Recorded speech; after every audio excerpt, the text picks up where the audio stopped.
साल 2026। दुनिया पहले से कहीं ज्यादा तनाव में थी। मध्य पूर्व का इलाका एक बार फिर युद्ध की आग में जलने वाला था। ईरान और इजराइल के बीच पुराना तनाव अब खुलकर सामने आ चुका था। सब कुछ तब शुरू हुआ जब एक रहस्यमयी साइबर हमला हुआ। इजराइल के कई महत्वपूर्ण सैन्य सिस्टम अचानक बंद हो गए। पूरे देश में हड़कंप मच गया।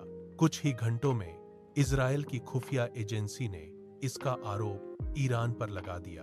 इजराइल के प्रधानमंत्री ने तुरंत इमरजेंसी मीटिंग बुलाई। अगर हमने अब जवाब नहीं दिया तो ये हमारी कमजोरी समझेंगे, उन्होंने सख्त आवाज में कहा। दूसरी तरफ ईरान में भी माहौल गर्म था। वहां के नेता पहले ही अमेरिका और इजराइल पर साजिश का आरोप लगा रहे थे। उनका मानना था कि यह सब उन्हें कमजोर करने के लिए किया जा रहा है। रात के अंधेरे में इजराइल ने पहला हमला किया। दूर से उड़ते हुए लड़ाकू विमान ईरान के परमाणु ठिकानों की तरफ बढ़े। आसमान में धमाकों की गूंज सुनाई दी। कई ठिकाने नष्ट हो गए। टीवी चैनलों पर हर जगह सिर्फ आग और धुएं की तस्वीरें दिख रही थीं। ईरान चुप नहीं बैठा। कुछ ही घंटों में जवाबी हमला हुआ। दर्जनों मिसाइलें इजराइल की ओर दागी गईं। शहरों में सायरन बजने लगे। लोग अपने घरों से भागकर बंकरों में छिपने लगे। तेल अवीव में रहने वाली एक लड़की सारा अपने छोटे भाई को लेकर डर के मारे कांप रही थी। क्या हम बच पाएंगे? उसने रोते हुए पूछा। उसी समय ईरान के तेहरान शहर में एक युवक अली भी अपने परिवार के साथ बैठा था। उसने टीवी पर हमले की खबर देखी और बोला, ये सब कब खत्म होगा? दोनों तरफ आम लोग डर और दर्द झेल रहे थे, जबकि नेताओं के फैसले युद्ध को और भड़का रहे थे। जैसे जैसे दिन बीतते गए, युद्ध और खतरनाक होता गया।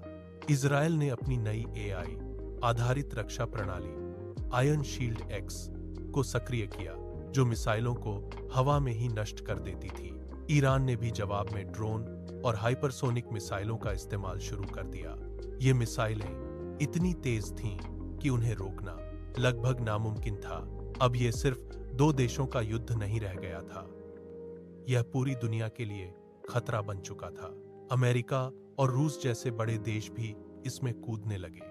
हर कोई अपने अपने पक्ष को समर्थन दे रहा था।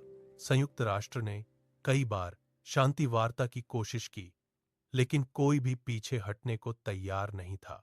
एक दिन एक बड़ा हादसा हुआ। ईरान की एक मिसाइल गलती से एक अस्पताल पर गिर गई। सैकड़ों मासूम लोग मारे गए। इस घटना ने पूरी दुनिया को हिला दिया।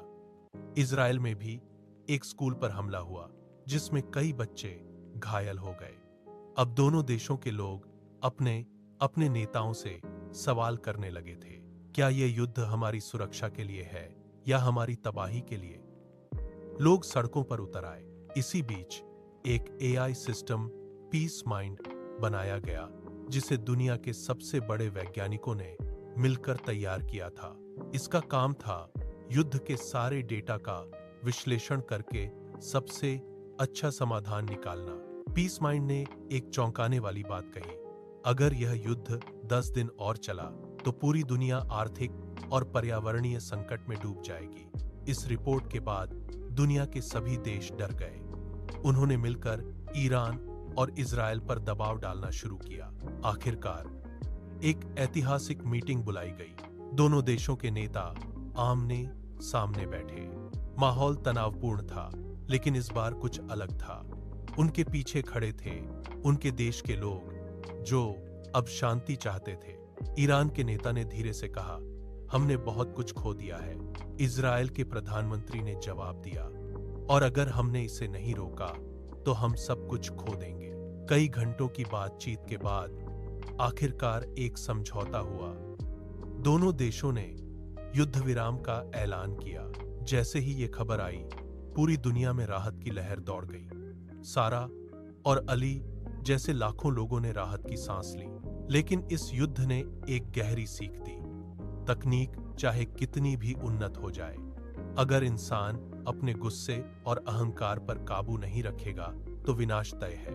आखिरी सीन में सारा और अली अपने अपने शहरों में आसमान की ओर देखते हैं। अब वहां सिर्फ धुआं नहीं, बल्कि एक नई उम्मीद दिखाई दे रही थी, क्योंकि हर युद्ध का अंत शांति ही होती है, अगर इंसान उसे चुन ले।